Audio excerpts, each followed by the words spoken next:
Saludos a todos y todas. Mi nombre es Rafael Bernabe, soy candidato al Senado por acumulación del movimiento Victoria Ciudadana.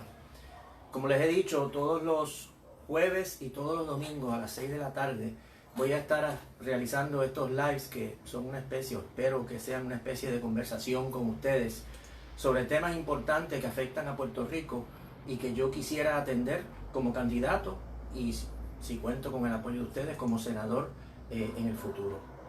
Hoy voy a hablar sobre el tema de la energía renovable y los problemas ambientales de Puerto Rico. Pero como uno no vive en una burbuja, déjame poner esto por aquí que no lo voy a usar ahora inmediatamente.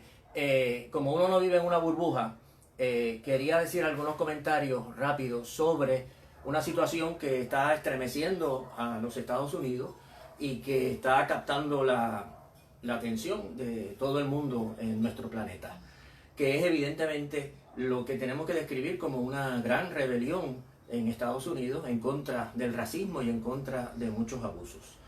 Algunos analistas, incluso el presidente de Estados Unidos, han querido achacar las protestas que se han estado realizando a la acción de agitadores externos que vienen a provocar estas movilizaciones.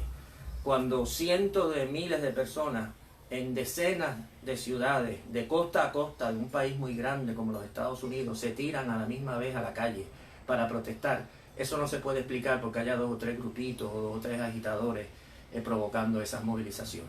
Es producto esa rebelión de un malestar muy profundo en esa sociedad, como también ocurrió en Puerto Rico en el 2019 con el malestar tan profundo que sentíamos por muchas razones. No solamente fue una razón, nos tiramos a la calle y como ustedes saben cambiamos el gobierno de Puerto Rico, removimos al gobernador de Puerto Rico.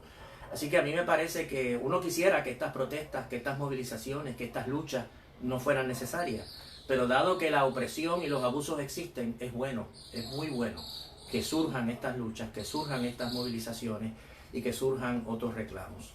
En todas las luchas de este tipo, en todos los países del mundo, hay excesos, hay cosas que se podrían hacer de otra manera, hay cosas que uno podría lamentar, pero son inevitables, son en buena medida inevitables. No ha habido una rebelión, un proceso como este en ningún lugar en lo que estas cosas no ocurran.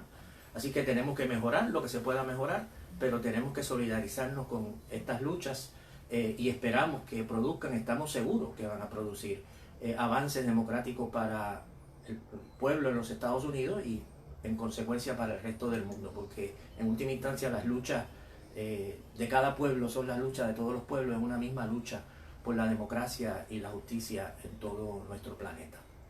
Habiendo dicho eso, voy al tema que quería discutir, que es el tema de la energía renovable y el tema de los problemas ambientales del país, o algunos de los problemas ambientales del país, y cómo debemos enfrentarlo.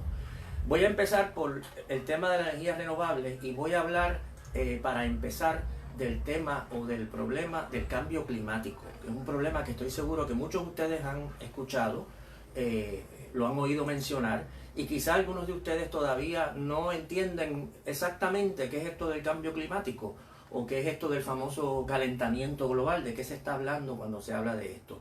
En internet hay muchísimas páginas donde hay videos y explicaciones de esto que yo les invito a que las chequen. Lo que yo voy a decir es una explicación muy rápida para ubicarnos y entonces aterrizar en aspectos más concretos del problema y la situación de Puerto Rico. Para eso era que quería usar esta bola de playa de mi hijo Maceo, el planeta Tierra, y el problema del calentamiento global en sus elementos más sencillos no es muy difícil de entender. Ustedes saben que nosotros recibimos radiación del sol, recibimos cuando se para afuera, siente el calor del sol. Esos rayos solares, esa radiación del sol, choca con la atmósfera de la Tierra, la atmósfera que rodea el planeta, la superficie de la Tierra. Parte de eso regresa al espacio, pero parte de eso atraviesa y llega a la superficie de la Tierra. Calienta la superficie de la Tierra, usted se para bajo el sol y siente el calor. Parte de ese calor, de esa radiación, devuelve, rebota, vamos a decir, o se refleja y de nuevo va al espacio. Pero parte se retiene por la atmósfera y por lo tanto mantiene nuestro planeta en un espacio de temperatura, ¿verdad?, que hace la vida posible y hace la vida agradable, ni muy caliente ni muy frío para la vida. ¿Qué sucede? Ese balance se puede ver alterado de muchas maneras. Una de las maneras que se ha visto alterado en los siglos pasados, en los 2 siglos pasados, es el hecho de que como producto de procesos industriales, sobre todo de la quema de combustibles fósiles, de lo que voy a hablar ahorita, la quema del carbón, la quema del petróleo, se generan lo que se llaman gases de efecto invernadero. El más importante es el dióxido de carbono, el CO2, que se acumula en la atmósfera y se llama efecto invernadero a esos gases porque impiden que el calor o la radiación del sol regrese al espacio en grado suficiente y por lo tanto el planeta se calienta. Ese es el efecto invernadero, producto, como dije, de la acumulación de estos gases de efecto invernadero. Ya desde el comienzo de la revolución industrial, más o menos 1750, el planeta nuestro se ha calentado, más o menos se calcula en 1.4 grados Fahrenheit. Y si seguimos por ese camino, ese calentamiento va a aumentar a un grado en que incluso podría poner en peligro la vida en el planeta, pero aunque no elimine la vida, va a hacer la vida mucho más desagradable en nuestro planeta. Algunas de las consecuencias de ese cambio climático, las resumo rápidamente, son, por ejemplo, el aumento del nivel del mar. En la medida que el planeta se calienta, se descongelan los hielos polares en el Ártico, en el norte, en la Antártica, en el sur, en Groenlandia, también en el norte. Todo ese hielo se convierte en agua, va a los océanos y sube el nivel del mar. Dicho sea de paso, ese proceso también libera otros gases como el metano, que está atrapado en ese hielo y que también tiene un efecto invernadero, así que el proceso esto no es solo consecuencia del proceso, sino que además acelera el proceso de calentamiento global. Va a afectar la fertilidad de la tierra, de la cual dependemos para nuestra alimentación, sobre todo en las regiones tropicales y subtropicales. Va a tener el efecto de la desertificación de muchas regiones, es decir, que se convierten en desiertos, ¿verdad? Un caso extremo del efecto en la fertilidad. Va a afectar la biodiversidad, o dicho de otra manera, provoca la extinción de muchísimas especies, algunas de las cuales ya se están extinguiendo como resultado de este proceso. Va a aumentar la frecuencia y la intensidad de lo que llamamos eventos extremos, por ejemplo, sequías o huracanes, que nosotros los conocemos muy bien, hemos sufrido muy seguidamente huracanes de categoría 5, como ocurrió en el 2017, un ejemplo muy evidente de este proceso. Y va a aumentar también la propagación de muchas enfermedades, porque los vectores, por ejemplo los mosquitos que transmiten muchas enfermedades, van a poder regarse por regiones que en el pasado no se regaban. ¿Cuál es la causa de este proceso? Como dije, este proceso, si se sigue acumulando, va a tener efectos catastróficos. Para hablar nada más del aumento del nivel del mar, hay decenas de millones de personas que viven cerca del nivel del mar. Muchas de las grandes ciudades de nuestro mundo, ¿verdad? Desde Shanghái a Nueva York, a Ámsterdam y muchas otras, están a la orilla del mar, están casi muchas de ellas al nivel del mar y se van a ver afectadas parcial o completamente por el ascenso del nivel del mar. ¿Cuáles son las causas de este proceso? Bueno, como ya adelanté, la causa principal es el hecho de que nosotros, la humanidad, depende en la actualidad y ha dependido más o menos por 2 siglos de la generación de la electricidad, de nuestra energía con energía fósil, es decir, con la quema de materiales fósiles. Básicamente, los más importantes, el carbón, el petróleo y ahora más recientemente, el gas. La dependencia del automóvil para la transportación. El automóvil es un generador de gases de efecto invernadero. Lo que muchas personas llaman el proceso de deslocalización de la producción. Lo que esto quiere decir es que con la llamada globalización que hemos vivido, se ha acentuado el fenómeno de que un país depende para su consumo de productos fabricados a veces en el otro lado del mundo. Y evidentemente esos productos hay que transportarlos de un lado del mundo al otro y ese proceso de transformación genera emisiones de efecto invernadero y contribuye al calentamiento global. Tenemos un sistema económico que, como ustedes saben, se basa en la competencia entre empresas que están obligadas a generar ganancias para sobrevivir y que para eso también están obligadas a aumentar o tratar de aumentar constantemente sus ventas y por lo tanto aumentar constantemente la producción. Es un sistema que entra en crisis y no está creciendo constantemente. A veces se van a producir y se producen productos que son innecesarios, productos incluso que son dañinos, materiales que son destructivos del ambiente, pero en la medida que las empresas necesitan generar esa ganancia, lo hacen. Es la lógica del sistema. Una de las maneras en que se manifiesta ese problema, que va más allá del calentamiento global, es la generación masiva de desperdicio. Tenemos una civilización que genera una cantidad de basura, es la palabra que tenemos que decir, extraordinaria, montañas de desperdicio que hay que disponer de ellos de alguna manera y el problema se agrava cada vez más. Ante este panorama de la amenaza del cambio climático, y iba a decir algo ahorita que no lo dije, lo digo ahora. Nosotros que estamos viviendo esta terrible pandemia, ¿verdad? El problema del COVID-19, es un peligro que lo percibimos, lo entendemos. Hemos entendido, por ejemplo, la necesidad del distanciamiento porque es algo palpable. La gente se enferma, la gente está en el hospital. Es una amenaza viva y visible, como dije. El calentamiento global es algo que es más invisible, ¿verdad? No lo percibimos diariamente, no lo percibimos cotidianamente. El aumento del nivel del mar es una causa paulatina, no ocurre de un momento para otro. Por lo tanto, es un peligro que es difícil de detectarlo, aunque los científicos nos explican, ¿verdad? Porque este peligro es real. Y de hecho es muchísimo más grave que el COVID-19. El COVID-19 lo vamos a superar, va a haber una vacuna, vamos a llegar al pico del contagio. Dentro de un año o 2 años, estoy seguro que el COVID-19 estará superado, quizás haya en otras pandemias. Pero este problema del calentamiento global, que es más difícil de percibir, es una amenaza muchísimo más grave para el futuro de la humanidad. Así que si hemos reaccionado enérgicamente al COVID-19, nuestra reacción a esto tiene que ser muchísimo más enérgica.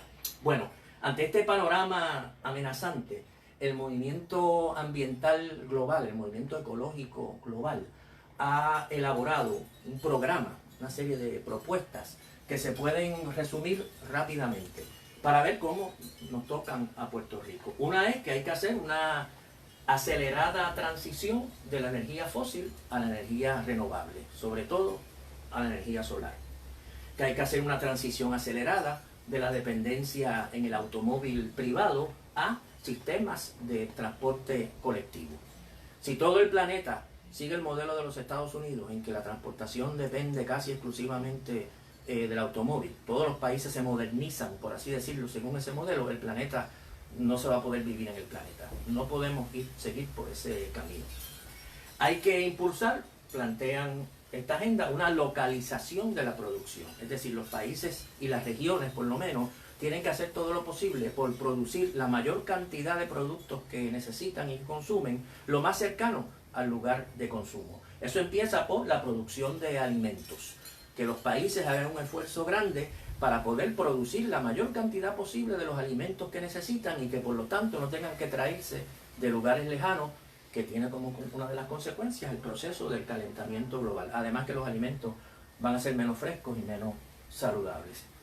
Para el problema de los desperdicios, se ha planteado que hay que adoptar las políticas que se le llama las políticas de las 3 Rs, que hay que reducir la utilización de muchos materiales, hay que reusar muchos productos, no simplemente usarlos y descartarlos al basurero, y hay que reciclar los materiales, de aquellos productos que ya no se puedan reusar, pero que sí se puede reciclar el material, ¿verdad? Reducción, reuso y reciclaje.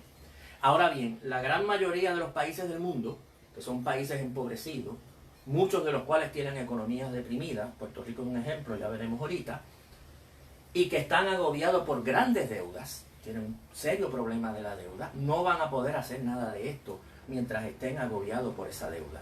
Por eso el movimiento ecológico ha planteado que esas deudas de todos estos países hay que anularlas, hay que cancelarlas. No solamente por una cuestión de justicia, ni una cuestión de racionalidad económica, que eso también son buenas razones, sino por razón de salvar el planeta, de salvar la biosfera. Podemos seguir pagando esa deuda y obligar a estos países a producir lo que sea, no importa cuán destructivo sea ambientalmente, con tal de conseguir divisas, con tal de pagar la deuda. Esa es una opción: pagamos la deuda y destruimos el planeta, o cancelamos esa deuda y protegemos el ambiente. Para nosotros, por lo menos, es evidente que entre esas dos opciones, el planeta, la salud, el ambiente, tiene que estar por encima del pago de esta deuda. Es una de las razones por las cuales esa deuda es impagable, es insostenible y hay que anularla. Y plantean también los países ricos, los países industrializados, tienen que hacer una aportación significativa a los países pobres para que puedan hacer esta transición a la energía renovable y esta transición a su transformación productiva. Esto, de nuevo, no solamente es moralmente correcto, porque los países ricos son los que más han contribuido en los pasados 2 siglos al calentamiento global, a pesar de que los países pobres son los que muchas veces sufren las consecuencias del calentamiento global. Así que los que más han contribuido al problema son los que más deben contribuir a solucionar el problema, sino también, como dije, una cuestión de supervivencia y de protección del ambiente.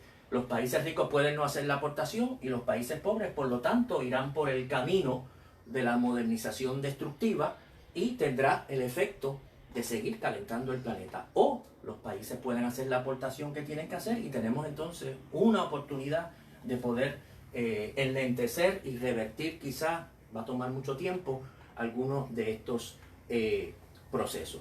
Así que estos son los efectos terribles del calentamiento global.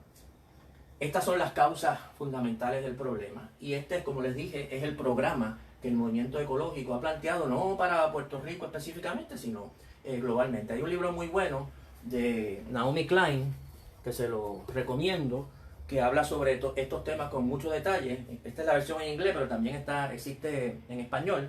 En inglés se llama This Changes Everything, esto lo cambia todo, que es un señalamiento de que para salvar el clima y evitar o enlentecer este proceso de destrucción del clima y defender el clima, tenemos que cambiar prácticamente todo en la manera que estamos organizados política, social y económicamente.